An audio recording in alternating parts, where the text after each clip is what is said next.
Mummy आज आप कई है आज जी को आप पूजा कर रहे हो? आज शीतलाष्टमी है बेटा। आज चैत्र करसन यानी कि मारवाड़ी में कहवे नहीं के चैत्र अंधारा पखरी आठम है। आज शीतला माता रो पूजा होया करे आज रे दिन। तो आप आज नई मटकी क्यों लाए? आप आज रे दिन नई मटकी मांडिया करे परिंडा माता मटकी री भी पूजा करिया करे और शीतला माता री भी पूजा करे। आज रे दिन ठंडो खाणो जीमे इने बासड़ो जीमणो भी कहवे। गुड़ री सांकलिया बनावे, गुंजिया बनावा और अलग अलग आइटम बनावा और ठंडो जीम आज पूरे दिन। ध्रुव आई को देखने हैं अभी आपके भी तिलक निकालेंगे। मेरे तिलक नहीं निकाला। पहली मटकी रे निकाला हैं पचे थारे निकाला। कट मत कर जाओ। ध्रुव रे बोलता था मटकी रे पूजा करा। मटकी अपन ने ठंडो पानी पीला वेला।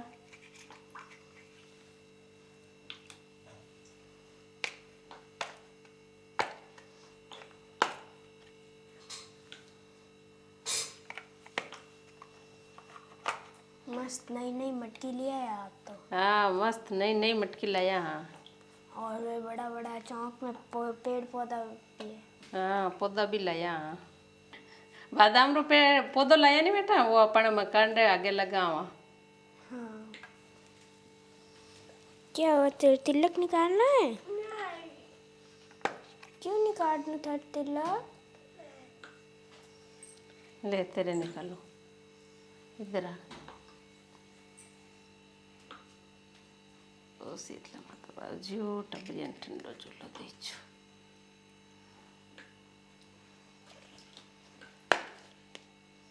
आप भी जाओ, आपके भी तिलक आज के दिन हल्दी का तिलक भी निकालते हैं। आजा आजा आजा तेरे तिलक निकालते हैं।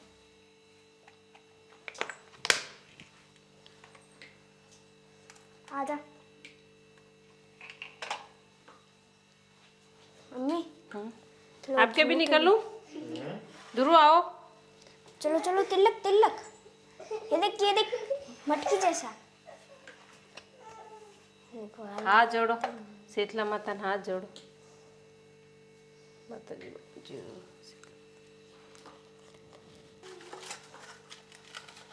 आजा आजा तिलक निकालते हैं।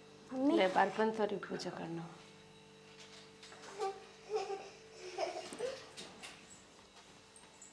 आजा आजा। बोल मम्मी अबे से जा रहे हो? अबे अपा एनी माता जी री पूजा कर ली, शीतला माता री मटकी री भी कर ली। हाँ अबे वीरे बाद रे महीने घरे बारे पण थोड़ी री पूजा होया करे। अच्छा हाँ चल आपा पूजा करा। हाँ है ध्रुव शर्म आ गई था ना?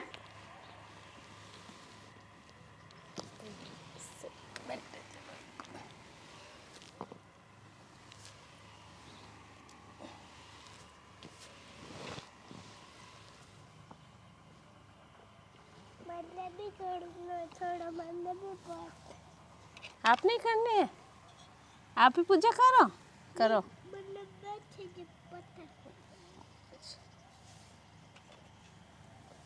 कहीं चाहिए आपने? है अच्छा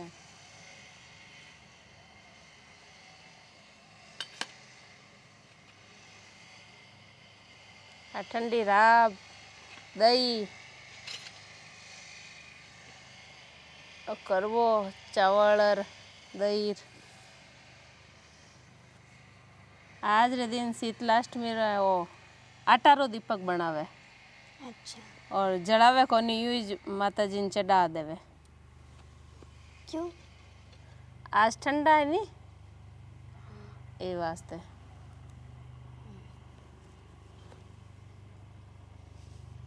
मम्मी मैंने भी वो खाना है। हाँ बेटा मैंने भी वो खाना है। अभी खिलाएंगे, पहले भगवान जी को भोग लगा दे।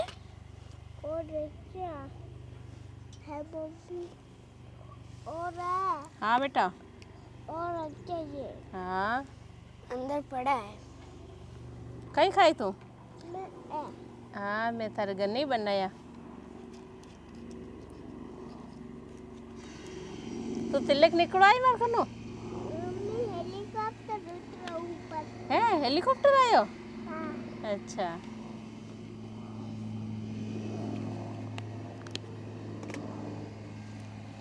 तिलक तिलक लगा रही हूँ मस्त मस्त सूजी वाला आजा।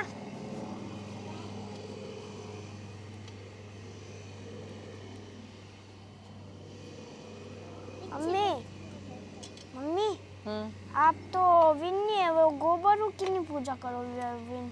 वहाँ गोवर्धन पूजा हुए बेटा दिवाली माते कारण।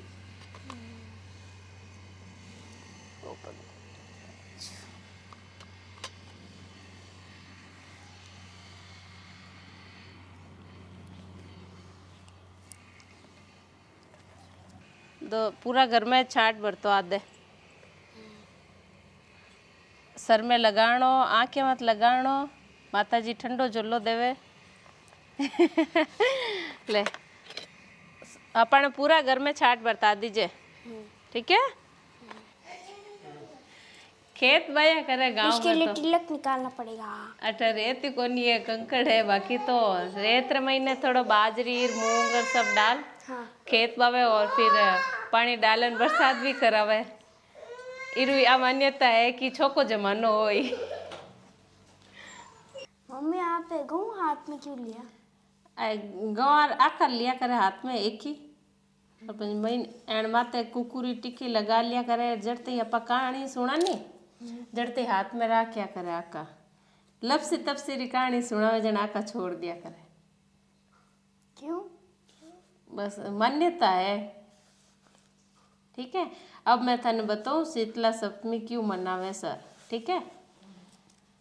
होली के छठे दिन बाद शीतला सप्तमी मनाई जाती है। शीतला सप्तमी के दिन शीतला माता की पूजा की जाती है। ऐसी मान्यता है इस दिन गर्म खाना नहीं बनाते हैं और खाते भी नहीं है। छठे दिन ठंडा पानी बनाकर सप्तमी को सुबह सभी व्यक्ति उसी ठंडे खाने से माता जी की पूजा करते हैं स्वयं भी खाते हैं। खाने में लापसी खाजा चूरमा बनाया जाता है। पूजा में हल्दी कुकू मेहंदी मोली काजल माखन वस्त्र सुपारी पान पैसा खाजा राब धूप आरती लापसी जल का कलश बाजरा और आटरो दीपक विने प्रज्वलित नहीं करे यूं ही अर्पित कर दिया करे माता जी ने। शीतला माता की पूजा कर पतवारी माता की पूजा करने के बाद कानी कहते हैं और बाजरे के दानों से खेत बोते हैं। होली ठंडी करनी चाहिए। गणगौर पूजा में काम आने वाले जवारे के कुंडे विवाहित सप्तमी को ही बोती हैं। अब मैं तने शीतला माता री कहानी सुनू? हाँ। तो सुनी हाँ। बीच में बोल जो मत तुरु ठीक है।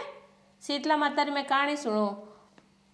चैत का महीना आया होली के बाद के दिन आए और शीतला सप्तमी आई। सभी लोग कहने लगे माता आई। किसी ने हलवा बनाया किसी ने पूड़ी बनाई। माता जी के गर्म खाना का भोग लगाया। माता के अंग अंग में आग जलने लगी तो माता दौड़ी दौड़ी कुमार के घर गई और कुमार को कहा मेरा अंग अंग जल रहा है मुझे ठंडी मिट्टी में लेटना है। ठंडी मिट्टी में लेटने से माता को थोड़ी ठंडक मिली और बोली कुमार मुझे भूख लगी है। कुमार ने रात की ठंडी राब रोटी माता को खाने को दे दी और माता ठंडी हुई। कुमार पर प्रसन्न हुई और माता ने कहा कि सारी नगर में हाहाकार हो गया है केवल तेरा घर बच्चा है। सारा नगर त्राई त्राई करने लगा और कुमार का घर बच गया। गांव वाले कहने लगे कुमार तूने ऐसा क्या जादू किया जिससे सारा नगर तो नष्ट हो गया और तेरा घर बच गया है। कुमार ने कहा मैंने कोई जादू टोना नहीं किया मैंने तो बस माता को शीतल किया है और तुम सब लोग गर्म भोजन कराया तो माता के अंग अंग में फफोले हो गए हैं। इसी कारण माता का कोप हुआ और नगर में त्राई त्राई मच गई। लोगों ने पूछा माता कहाँ है तो कुमार कहने लगा कि माता नीम के नीचे ठंडी छाया में बैठी है। गांव वाले माता के पास गए और विनती करने लगे तो माता बोली तुम सभी ने मुझे गर्म भोजन करवाया है जिससे मेरी जीभ पर छाले हो गए हैं। कुमार ने मुझे ठंडा भोजन करवाया जिससे मुझे ठंडक मिली है। इसी कारण सारा नगर नष्ट हो गया है। कुमार का घर मेरी कृपा से महल बन गया। और लोगों ने पूछा माता अब हम क्या करें। तो माता बोली, होली के 7वें दिन बाद शीतला सप्तमी आती है। उस दिन सभी गांववासी स्त्रियां छठ के दिन बनाए ठंडे खाने से मेरी पूजा करें और भोग लगाए। और 12 महीने बाद वापस शीतला सप्तमी आई तो राजा ने सारे नगर में ढिंढोरा पिटवा दिया कि होली के बाद 7 दिन तक सब माता का अख्ता रखे, यानी कोई सिर नहीं धोवे, सीलना कूटना पीसना नहीं करे, छठ के बनाए हुए भोजन से माता की सप्तमी का पूजन करें। लोगों ने जैसा कहा वैसा ही किया। माता प्रसन्न हुई, सारे नगर में आनंद हुआ।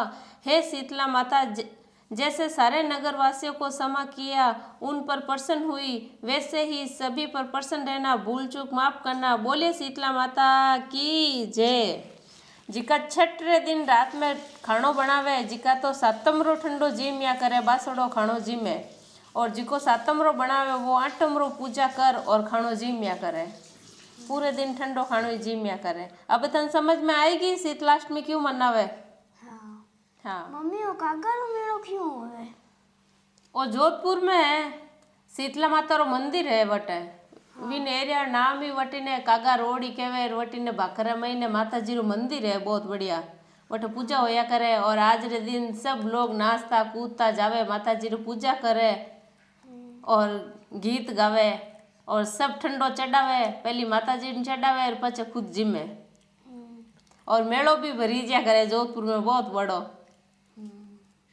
अब मैं माता जी रो महत्म सुनूं तने। एक बार एक राजा के इकलौते पुत्र की शीतला यानी कि चेचक निकली। राज्य में एक काची पुत्र को भी शीतला निकली। काची परिवार बहुत गरीब था किंतु भगवती का उपासक था। वह धार्मिक दृष्टि से सभी नियमों का पालन करता था। प्रतिदिन नियम पूर्वक भगवती की पूजा होती। नमक खाने पर पाबंदी थी। सब्जी में छोंक नहीं लगता था। न कोई वस्तु भुनी तली जाती थी। गर्म वस्तु न वह स्वयं खाता था, न शीतला युक्त बालक को भी खिलाता था। इस प्रकार उसका पुत्र शीघ्र ही ठीक हो गया। उधर जब से राजा के लड़के को शीतला का प्रकोप हुआ, तब से उस भगवती के मंडप में सतचंडी का पाठ शुरू कर रखा था।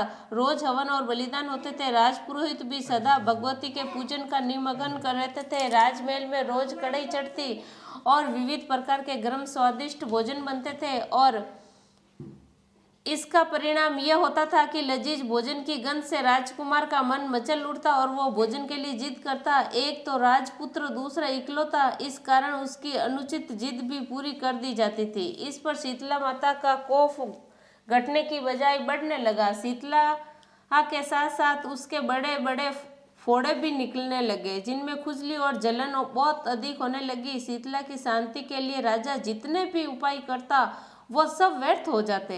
एक दिन राजा के गुप्तचरों ने उसे बताया, काची पुत्र को भी शीतला निकली थी पर वो बिल्कुल ठीक हो गया। ये जानकर राजा सोच में पड़ गया, मैं तो शीतला माता की इतनी सेवा करता हूँ, पूजा अनुष्ठान में कोई कमी नहीं है, फिर भी मेरा पुत्र अधिक रोगी होता जा रहा है, जबकि काची पुत्र तो बिना सेवा पूजा के भी ठीक हो गया। इसी सोच में उसे नींद आ गई। श्वेत वस्त्र धारिणी भगवती ने उसे स्वप्न में दर्शन दिया और कहा, ए राजन, मैं तुम्हारे सेवा अर्चना से प्रसन्न हूँ, इसीलिए आज भी तुम्हारे पुत्र जीवित हैं। इसके ठीक न होने के कारण यह है कि तुमने शीतला के समय पालन करने योग्य नियमों का उल्लंघन किया है। तुम्हें ऐसी हाल में नमक का प्रयोग बंद करना चाहिए। नमक से रोगी के फोड़ों में खुजली होती है। घर की सब्जियों में छोंक नहीं लगाना चाहिए, क्योंकि इसकी गंध से रोगी का मन उन वस्तुओं को खाने के लिए ललचाता है। रोगी का किसी के पास आना जाना मना है, क्योंकि ये रोग दूसरों को भी होने का भय रहता है। अतः इन नियमों का पालन कर, तेरा पुत्र अवश्य ही ठीक हो जाएगा। समझाकर देवी अंतर ध्यान हो गई और प्रातः से ही राजा ने देवी के आज्ञा के अनुसार सभी कार्यों को व्यस्त कर दिया और इससे राजकुमार की सेहत पर अनुकूल प्रभाव पड़ा। वह शीघ्र ही ठीक हो गया। बोलिए शीतला माता की जय। अब मैं तने आपा बारे पंतवारी री पूजा करी। पंतवारी री मैं कहानी सुनू तने, ध्यान लगान सुन जा तू, ठीक है। एक गुजरी थी और उसने अपनी बहू से कहा कि तू दूध दही बेच आ। तो वह दूध दही बेचने गई। चैत का महीना आया, वहां पे सब औरतें पीपल सींचने आती थी। वो भी बैठ गई। औरतों से पूछने लगी, तुम क्या कर रही हो? तो औरतें बोली कि हम तो पीपल पंतवारी सींच रहे हैं। तो उसने पूछा कि इससे क्या होता है? औरतों ने जवाब दिया, इसके करने से अन्न धन मिलता है, वर्षों का बिछड़ा हुआ पति मिलता है। तो उस गुजरी ने कहा कि तुम तो पानी सींच रही हो, मैं तो दूध दही से सींचूंगी।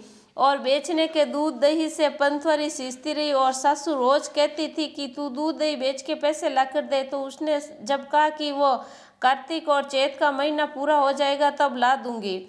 कार्तिक के महीना पूरा हुआ, वैसे ही चैत का महीना भी पूरा हुआ। पूनम के दिन गुजरी की बहू पीपल पतवारी के पास धरना देकर बैठ गई। पीपल पतवारी ने पूछा कि तू यहाँ क्यों बैठी है। उसने कहा मेरी साथ दूध दही के पैसे मांगेगी। तो पीपल पतवारी ने कहा मेरे पास पैसे नहीं है, ये भाटे डंडे पान पत्ते पड़े हैं, वो ले जा और गुल्लक में रख देना। तो तेरी सास पूछे तो पैसे लाई हैं। तो गुजरी ने कहा मैंने उसे गुल्लक में रखे हैं। तब सास ने गुल्लक खोलकर देखा तो सास देखती रह गई, उनमें तो हीरे मोती जगमगा रहे थे, पत्तों का धन हो गया। सास बोली कि बहू इतना पैसा कहाँ से लाई। तो बहू ने आकर देखा तो बहुत धन पड़ा है। तब गुजरी की बहू ने कहा कि सासू जी मैंने तो 1 महीना दूध दही से पीपल पतवारी सींची और मैंने उससे धन मांगा और उसने मुझे भाटे डंडे पत्ते दिए जो मैंने गुल्लक में ला के रख दिए, वो हीरे मोती हो गए। तब सासू जी ने कहा कि अब की बार मैं भी पतवारी सींचूंगी। सासू दूध दही तो बेच आती और हांडी धोकर पीपल पतवारी से सींच आती। बहू से कहती कि तू मेरे से पैसे मांग। तो बहू ने कहा कि कभी बहू ने सास से हिसाब मांगा है। सासू जी महीने के आखिर में पीपल पतवारी के धरना देकर बैठ गई। डंडे पत्ते पान भाटे उसे भी दिए, कहा गुल्लक में ले जाके रख दे। फिर बहू ने खोलकर देखा तो उसमें तो कीड़ा और कचरे हो गए। बहू ने सास से कहा ये क्या है। सास देखकर बोली कि पीपल पतवारी ने तेरे को तो अन्न धन दिया है, मुझे कीड़े मकोड़े क्यों दिए। तब पीपल पतवारी बोली कि बहू तो निस्वार्थ सींचती थी और सासू जी धन की भूखी सींचती थी, इसलिए हे पीपल भगवान पतवारी माता जैसे बहू को प्रसन्न किया वैसा सबको करना। अब मैं तने बिनेक जी री कहानी सुनूं। एक सास बहू थी और सास उसकी बहू को खाना नहीं देती थी। बहू रोज नदी पर जाती और जाते समय घर से आटा ले जाती और नदी से पानी ले लेती और आटा गूंद लेती। पंसारी की दुकान से थोड़ा गुड़ घी खरीद लाती और शमशान की चिता पर रोटी सेक कर और रोटी चूर कर घी गुड़ डालकर चूरमा बनाती और पास ही मंदिर में विनायक जी की पूजा कर भोग लगाती और खुद भी खा लेती। ऐसा बहुत दिन तक चलता रहा। विनायक जी को ऐसा देखकर अचंभा हुआ। उन्होंने अपने मुंह में अंगुली रखी और बहू तो घर आ गई। दूसरे दिन मंदिर के पट खुले तो लोगों ने देखा विनायक जी की तो अंगुली मुंह में है। आश्चर्य करने लगे। सब लोग मंदिर में जमा हो गए और कहने लगे कि कोई विनायक जी के मुंह से अंगुली निकलवाएगा तो उसे इनाम मिलेगा। सभी ने अपनी अपनी कोशिश की पर कोई फायदा नहीं हुआ। बहू ने अपनी सास से कहा मैं कोशिश करती हूँ। सास बोली कि इतने बड़े बड़े को से तो कुछ नहीं हुआ, तू क्या करेगी। पर बहू ने कहा मैं विनायक जी के मुंह से उंगली निकलवा दूंगी। गांव वाले मंदिर के आंगन में सब एकत्रित हुए थे और बहू आई और निज मंदिर में जाकर कपाट बंद कर दिया और विनायक जी से बोली मैं मेरे घर से आटा लाती, नदी से पानी लाती, पंसारी से गुड़ घी लाती, चित्ता पर रोटी सेकती, इसमें आपको क्या आपत्ति हुई। आपको मुंह से अंगुली हटानी पड़ेगी। विनायक जी ने सोचा इससे पहले मुझे भोग लगाया और सच्चे मन से मुझे ध्याया, इसकी बात तो माननी ही पड़ेगी। तो उंगली हट गई। बहू विनायक जी को हंसी आई और उंगली हट गई। बहू ने मंदिर के दरवाजे खोले और लोगों ने देखा विनायक जी की अंगुली हटा दी है। गांव वाले कहने लगे बहू तू ये क्या जादू टोना करके आई है, विनायक जी ने अंगुली कैसे हटा दी। बहू ने कहा मेरी सासू मुझे भोजन नहीं देती थी तो मैं घर से आटा लाती, नदी से पानी लाती, पंसारी से घी गुड़ लाती और चिता पर सेक के विनायक जी को भोग लगा के खुद खा लेती। तो विनायक जी को अचंभा हुआ तो उन्होंने अंगुली रख दी मुंह में। अब अंगुली हटा दी है। जैसे विनायक जी ने बहू से प्रसन्न होकर उसका मान बढ़ाया वैसा सभी पर कृपा करे। जय विनायक जी महाराज की जय। अब अपा ये आका छोड़ दा। अब मैं तने लपसी तपसी री कहानी सुनूं।